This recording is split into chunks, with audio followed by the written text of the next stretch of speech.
why aren't reports done on it? I mean, it floods. I lived at Hall and Oaklawn at the Argyle for 10 years. And for 10 years, there was not 1 year that within 1 block of that building, there wasn't pipes being dug up. And when I would talk to the workers every year consecutively for 10 years, they said, it's outdated. We can't handle any more units in the area. That's right, and so what we've been working with staff on, and the engineering process at the city of Dallas isn't a meeting, it's not a study.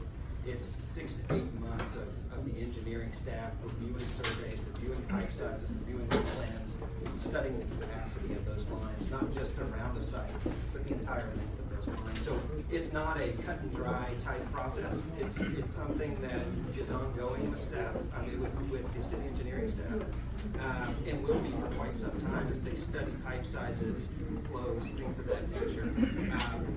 Well, This if is how the it's city. bad, but if it's bad now, and it is bad now, they're having, I mean, you're in the center, I have a lot of friends there, friends that have gone back to the Argyle, friends at the Rollins Court. They're having sewage problems, sewage coming in. So we have problems right now.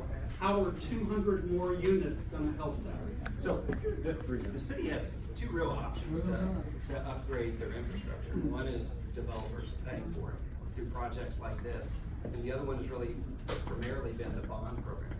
No, we pay for You it. guys were talking about Taxpayers. Yes, those infrastructure, when the city comes back, we're gonna study that infrastructure again, several month going process. Staff tells us what we at our cost have to upgrade.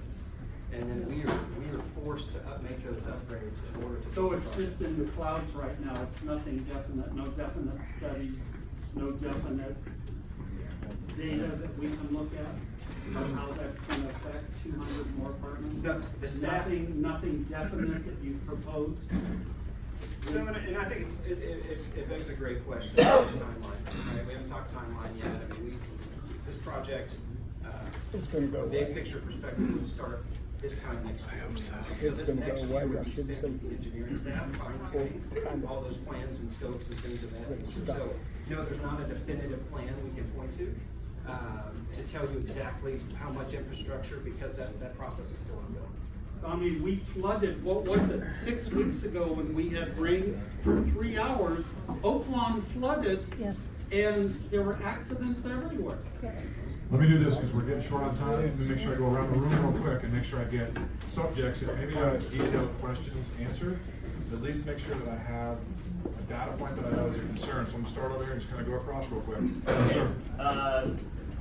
Covered parking and all that stuff. How about decent rendering? I mean, anything would look better than the Shell station. Can we get something that looks like a representative of what this project looks like? Probably not.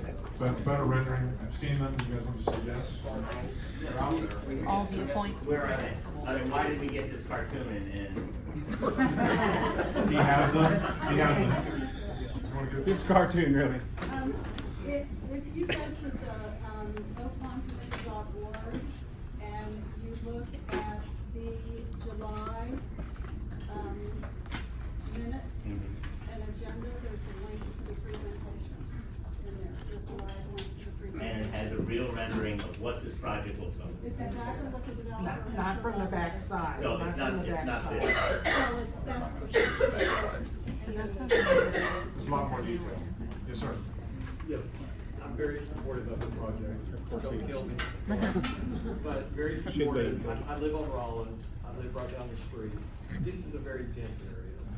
It is what it is. And I think part of the reason why I've lived in Oak Cliff and love Oak Cliff, but also I've loved the Oaklawn area. And as I live on Rollins, I just think that, these intersections over here, they're all so busy. They're so busy everywhere. I mean, this is life today. It's not like 297 units, everybody's gonna drive out at the same time. Yeah, they are. All be freaked out. I think there's definitely valid questions, but I think maybe a different approach with you guys would be, I'm sorry for the developer, because you guys are gonna get beat up, but at the same time, you've got some power, and you've got skin in the game. So let's talk about, instead, what are some things we're gonna get out of this in addition to, which is kind of like, how do we move these people that are not off, it's kind of a give and take, and I have some ideas, and I'll throw one out. Very quickly. Number one, I mean, if we're concerned about making the city look better, and I'm sorry, but I pay $18,100 in taxes, okay? I'm really tired of the homeless around here, not because I'm not a sympathetic guy, but because the homeless situation here, it's tough. A lot of them are on drugs. I don't have a town hall on homeless, Yeah. some other issues. Thank you. Thank you. Thank But you. hold on just a second, and then two other quick things. What can we ask the developer do to help improve Lemon? All of Lemon right there, I mean, you go over to Addison on Beltline, it's very comparable, but why can't we get some nice streetlights? Why can't we get the I place hear to you, look please good? either email me, and I give me an email again, and I can answer your questions, get over to them and get a better answer on that, and let's just move. Yes, ma'am? Okay, DD 193 was developed to, protect the neighborhood, and protect businesses also. The building, the design of the building just doesn't seem to be conducive to Oak Lawn area. So your concern is just And- that? Is this five? At the, plan commission meeting, I pointed out that I remember Oak Lawn Library being just down the street. Yeah. It was there, and then they moved it to Lemon Avenue. And initially, it was at, the Oak Lawn Library opened up at San Luis Elementary School. Not when I was there, it was in 1930, but I did attend, San Luis Elementary School, TJ Rise, and North Dallas High School. I've been here forever, since 1951. So I'm not just, and Vicki Dodd, that you were in favor, and I don't think you live in Oak Lawn. Anybody?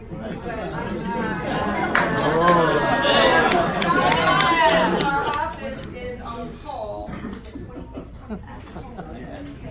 Good job. All right, hang on, I got like 5 minutes back.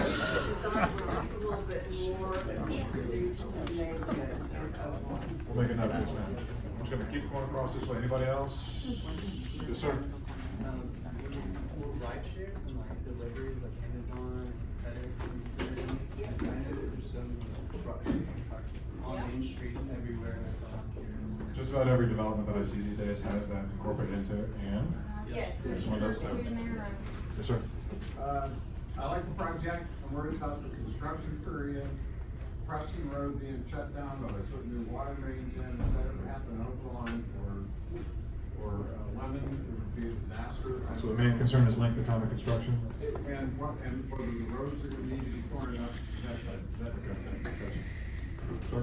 We showed up late, so if you missed this, I apologize. But we have a commitment on the percentage or the number of units for affordable housing. Yes. How much? But what is affordable housing? Is it 75% AGI? No, Too it's bad. up to the 80. Commercial site, we're introducing residential, and we're doing 8%. Yes, ma'am?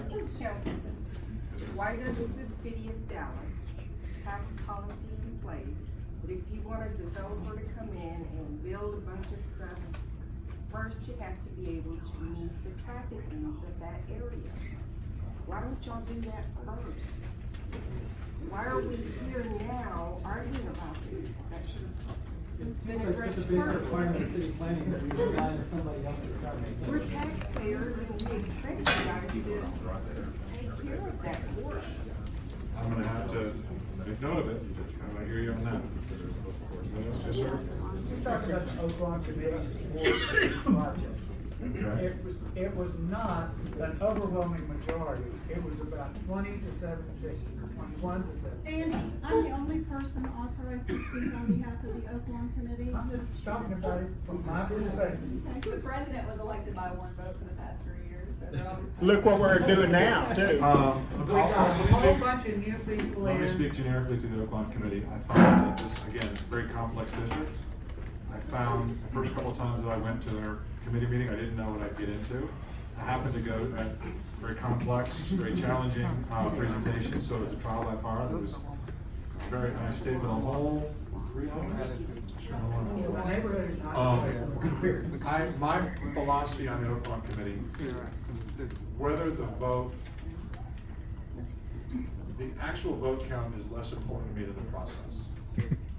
It's important that it passes to me, but it's also important the back and forth and how they negotiate. When I watched how they did that, and the professionalism that's in that room, so I find it valuable to this process. Anybody else? Yes, ma'am?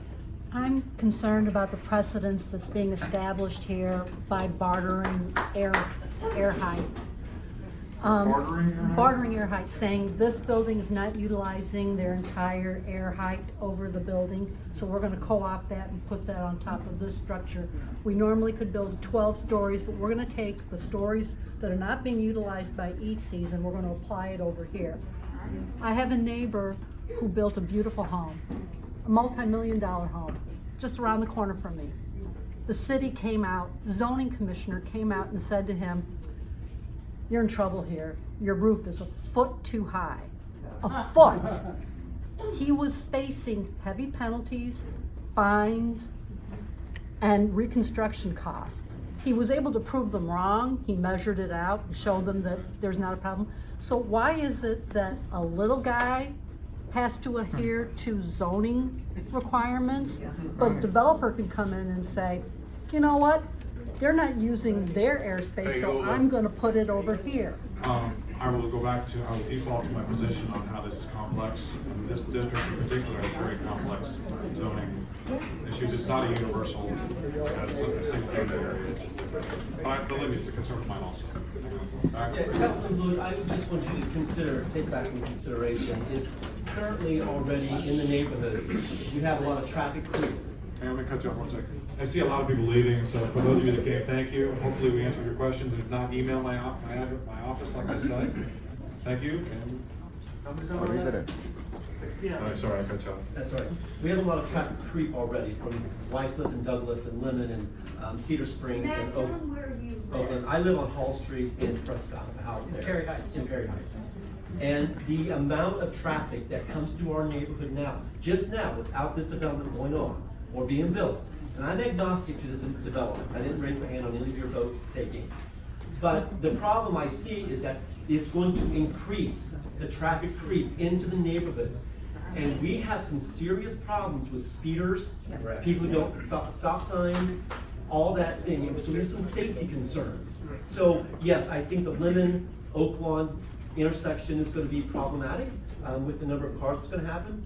However, that's gonna creep into the neighborhoods and we're gonna continue to have the problems, which if our police person was still here, we had a meeting with our off-duty police people. And one of the problems we're seeing is because of this traffic creep, people are coming into the neighborhoods and causing some problems. So I want you to take that back for consideration. I very much hear you on that, and I can tell I hear it all across the district. It's happening on the east side of Central, it's happening everywhere. We have the great misfortune and the great good fortune of being very desirable. People are moving here, and the city has made a decision to push density, which is, it means all kinds of things, but the net is, right now, it means more cars. And so we're dealing with this everywhere. Well, then maybe, I think a lady was talking about, the Did that law, approve first? the traffic enforcement people, how there's not really that presence. That Maybe is- that should be considered as well. That public safety and the number of officers and what we're doing with traffic officers is a major issue. All right? What's the plan, I hear Please it all take the time. that into Yes, consideration sir. in your vote. Yes, sir. what's the plan for mass transit then? Yes, sir. I'd just like to reiterate my concern about the precedent that anyone on Lemon Avenue, if this goes through, can say they'll develop one part of their property for 1 story and then they want 200 feet. How would you possibly tell them no at that point? Yeah, it's all over once it's done. All right. Okay, I'll wrap it up real quick. I just want to point out, because it wasn't very clear, but the city staff actually declined this proposal, and the commissioners overrode the city staff's denial, so the city professional planners actually denied it. I just want to point that out. And the other thing, I think that the best case scenario would be for the neighbors to come together and meet the developer and see if we can hammer out some sort of compromise. You know, putting parking underground, lowering the building height, and potentially not down zoning ECs. I mean, I don't think all of us want ECs to be down zoned because if restrict, you know, we don't want to put restrictions on that site. It'll be delayed. So can we December 11th, it's delayed. council, has lots of options, and I did not come tonight to talk specifically about what I'm doing. This is really for me to learn and think about what I wanna do. Yes. So when will we get that? We're gonna get, my staff and I are gonna get together, and I have some other people that I'm consulting with, and I don't wanna put a hard time on it, it's Thanksgiving next week, so this timing is not ideal. I would love to have been to council a year ago, I would love to have had this meeting a year ago. But I'm here, and I think, yes, sir, one last I just comment. want to say one thing, that they're always saying affordable housing, but there's nobody that enforces it.